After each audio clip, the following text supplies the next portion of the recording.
I was sitting in my car outside a $1 million listing in Scottsdale, Arizona, crying so hard I couldn't see the steering wheel. I had just closed the biggest deal of my career, a commission that would pay my rent for 8 months, and all I could think about was how empty I felt inside. That's when I knew something had to change. My name is Michael Torres, and for 7 years, I was one of the top real estate agents in the Phoenix metro area. I had the life everyone told me I should want: a nice car, a condo with a view, designer suits, and a calendar packed with showings and closings. My parents were proud. My friends were impressed. But every morning when I woke up, I felt like I was suffocating. The funny thing is, I never planned to be in real estate. When I was a kid growing up in Tempe, I wanted to be a carpenter. My grandfather, who immigrated from Mexico in the 1960s, was a Finnish carpenter. He worked on custom homes in Paradise Valley, and during summers, I'd go with him to job sites.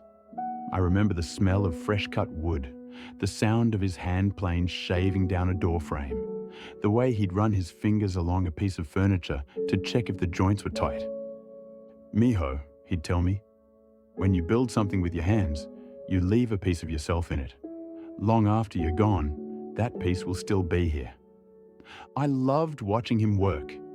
He didn't just build things, he created them. Every cabinet, every bookshelf, every window frame was made with intention and care. He taught me how to read wood grain, how to measure twice and cut once, how to feel when something was square and true. But when I got to high school, everyone told me that trades were a backup plan. If you were smart, you went to college. If you were really smart, you got a business degree and made real money. My guidance counselor literally told me that working with my hands would be limiting my potential. So I went to Arizona State, got a degree in business administration, and graduated into the 2012 job market with $40,000 in student debt and no clear direction. A friend of a friend suggested I get my real estate license. "The housing market's coming back," he said. "You're personable. You'd be great at it." I got licensed in 2013 and spent my first 2 years barely scraping by. Real estate is brutal when you're starting out. You work 7 days a week. You deal with flaky clients who ghost you after months of showings, and you don't get paid unless something closes.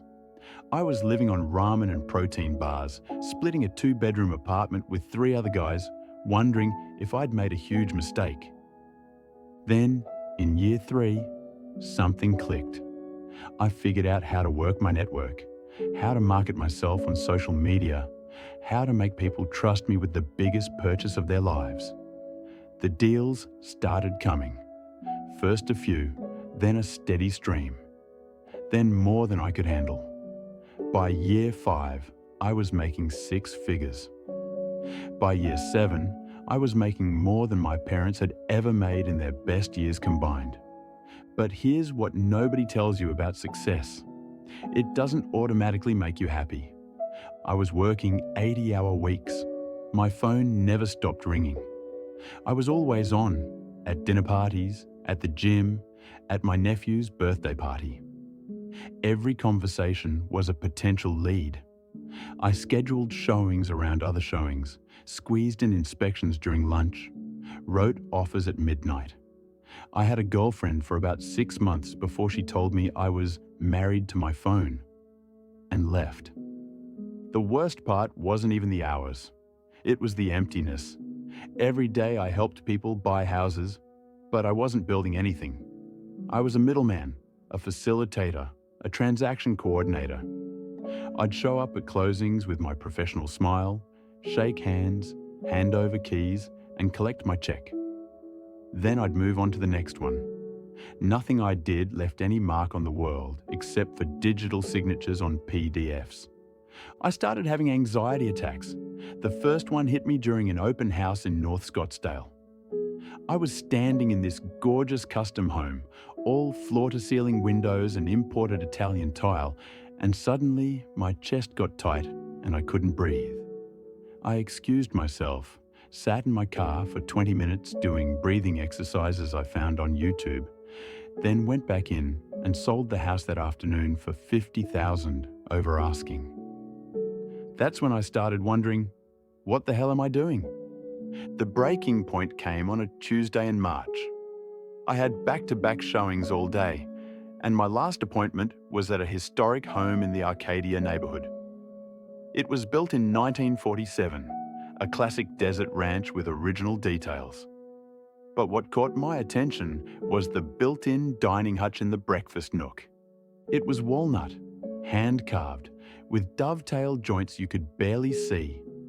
The wood had aged to this rich, deep brown, and someone had clearly spent hours on the finish work. I stood there running my fingers over it, and suddenly, I was 10 years old again, standing in my grandfather's workshop, watching him fit two pieces of wood together so perfectly they looked like one continuous piece. "It's beautiful, right?" the homeowner said. She was an older woman, probably in her 70s. My father built that in 1952. He was a carpenter, said he wanted to make something that would last longer than he would. I felt something crack inside my chest. This stranger's father had been dead for probably 30 years, but his work was still here, still beautiful, still useful. What would I leave behind? A database of closed listings? That night, I couldn't sleep. I got up at 2 a.m. and started Googling woodworking classes in Phoenix. I found a community workshop in Mesa that offered night classes. Before I could talk myself out of it, I registered for Introduction to Furniture Making, Tuesday and Thursday nights for 8 weeks.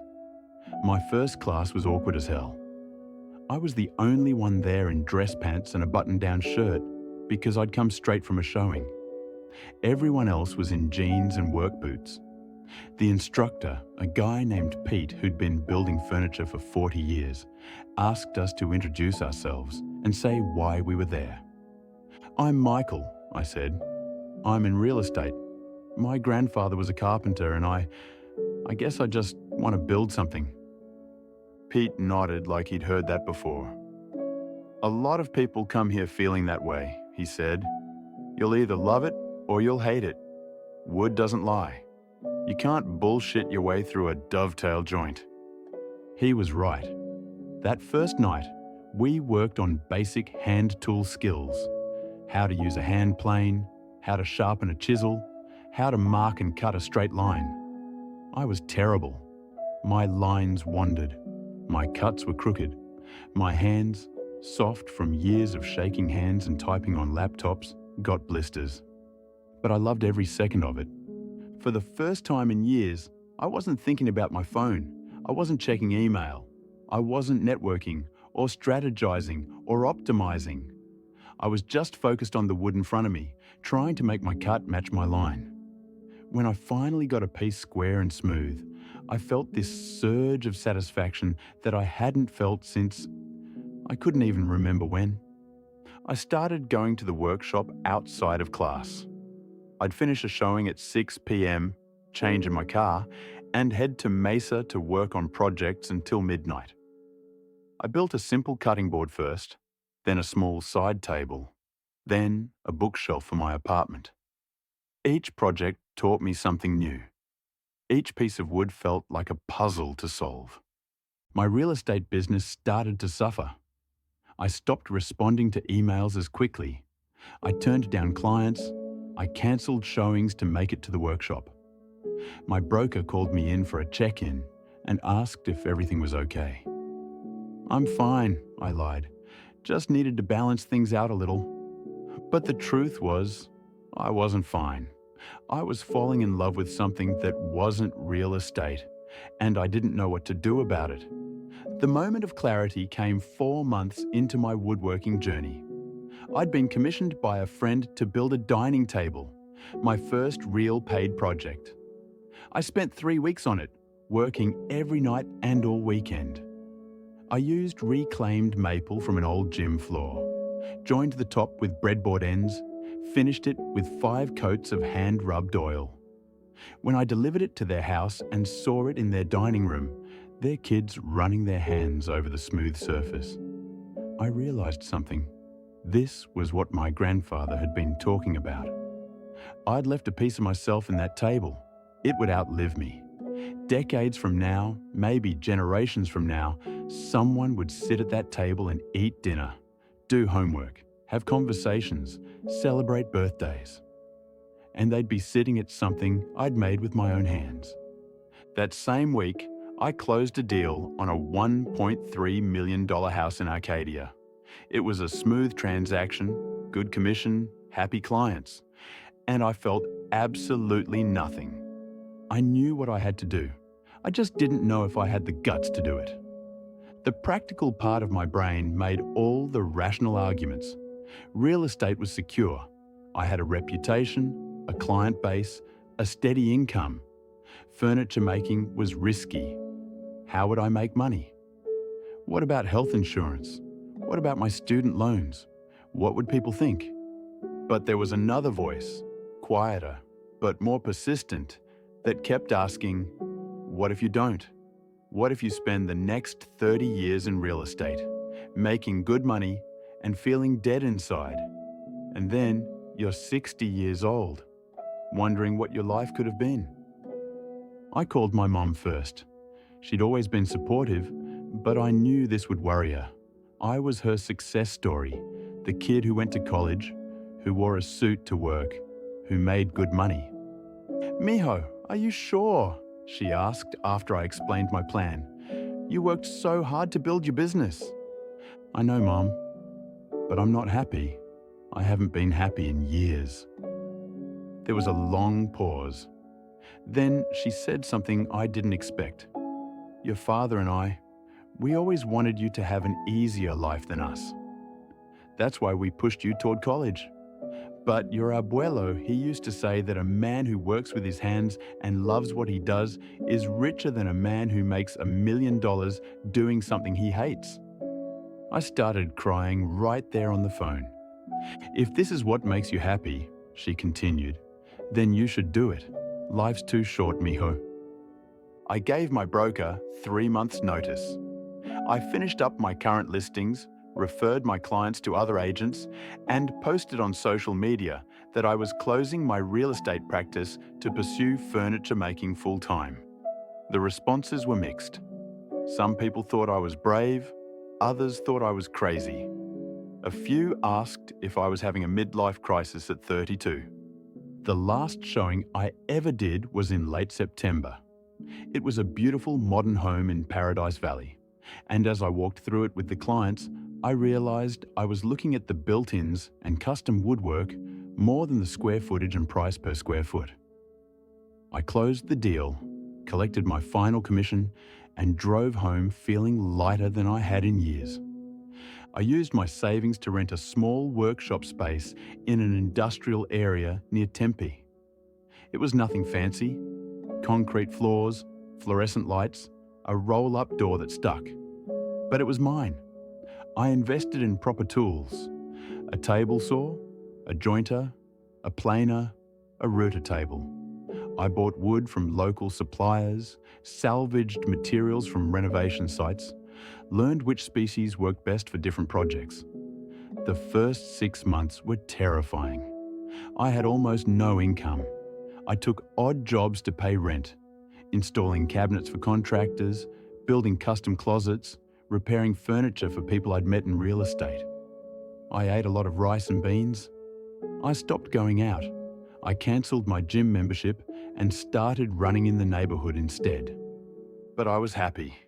Really, genuinely happy.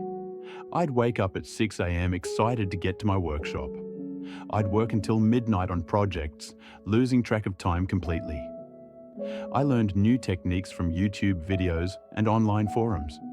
I made mistakes, lots of them, and learned from each one. I built dining tables, coffee tables, bookshelves, bed frames, each one a little better than the last. Social media became my best marketing tool. I started posting photos of my work on Instagram, showing the process from rough lumber to finished piece. People responded. They asked questions, requested quotes, shared my posts. Slowly, I started getting commissions. First one a month, then two, then enough to cover my rent and expenses. The real turning point came when a local interior designer discovered my work online. She was staging a high-end home in Scottsdale, ironically the kind of house I used to sell, and needed custom furniture for the living room. She commissioned a console table, a coffee table, and a set of floating shelves. I put everything I had into those pieces. I used figured walnut with this incredible grain pattern, designed them to be modern but warm, finished them to a level that would make my grandfather proud. When the designer saw them installed in the house, she took photos and posted them on her Instagram account, which had 50,000 followers. My phone exploded. Suddenly, I had more inquiries than I could handle. People wanted custom pieces for their homes, their offices, their vacation properties. A local boutique hotel commissioned me to build all the nightstands and side tables for their renovation. A tech startup hired me to build conference tables for their new headquarters. Within a year of leaving real estate, I was making almost as much as a furniture maker as I had as an agent. But more importantly, I was excited about my work. Every morning felt like possibility instead of obligation. The work is harder physically. My hands are calloused, I have sawdust in my hair most days, and my back aches from standing at the workbench. But it's easier emotionally. When I finish a piece and deliver it to a client, I feel proud. When I see photos of my furniture in someone's home, being used and loved, I feel connected to something larger than myself. My grandfather passed away when I was 17, before I lost my way and spent 7 years in real estate. I think about him a lot now. I think about what he'd say if he could see my workshop, see the pieces I'm making, see that I finally came back to what he tried to teach me all those years ago. I keep a photo of him in my workshop, tacked to the wall above my bench. In it, he's in his 60s, standing in someone's kitchen, installing cabinets he'd built. He's wearing work pants and a white t-shirt, and he's smiling. Not the professional smile I used to put on for clients, but a real smile, the kind that comes from doing something you love. Sometimes clients ask me why I left real estate to become a furniture maker. They want to know if I'm making the same money, if I missed the stability, if I ever regret it. The answer is complicated. Do I make the same money? Not quite, but close enough, and it's growing. Do I miss anything about real estate? Sometimes I miss the social aspect, the networking, the variety of people. Do I regret it? Not for a single second. What I don't know how to explain to them is the feeling I get when I'm working on a piece of furniture. How the rest of the world falls away and it's just me and the wood. How satisfying it is to see a joint come together perfectly, to sand a surface until it's glass smooth, to apply finish and watch the grain come alive. How meaningful it is to create something that will be used and loved and passed down. I'm not making a fortune, but I'm making a life. And there's a difference. Last month, a woman came to my workshop to pick up a dining table I'd built for her family. She brought her 2 young daughters with her. While we were loading the table into her truck, one of the girls, maybe 7 years old, asked me, "Did you make this all by yourself?" "I did," I told her. She looked at the table, then back at me, with this expression of awe. "That's so cool. When I grow up, I want to make things too." Her mom smiled at me over her head. "You might have just changed her life," she said quietly. I thought about my grandfather, about that 10-year-old kid in the workshop watching him plane a door frame, about how those moments shaped everything that came after, even when I tried to ignore them. "I hope so," I said. That night, I stayed late in the workshop, working on a commission for a coffee table. The radio was playing old jazz, the kind my grandfather used to listen to. I was hand-cutting dovetails, concentrating on keeping my saw straight, making sure each cut was precise. It was detailed, slow work, the kind that can't be rushed. And I realized this is what success feels like. Not the big commission check, not the luxury car, not the impressive title. This, being fully present in the work, creating something meaningful, honoring the people who came before me while building something for the people who come after. I left my real estate career to become a furniture maker, and everyone thought I was crazy. Maybe I was, but I'd rather be crazy and fulfilled than sane and empty. My grandfather was right. When you build something with your hands, you leave a piece of yourself in it. Long after you're gone, that piece will still be here. And now, finally, I'm building something worth leaving behind. I'm 34 years old. I work with my hands. I make furniture. I'm the happiest I've ever been. And every morning when I wake up and head to my workshop, I think, this is what I was supposed to be doing all along. I just had to lose myself first to find my way back.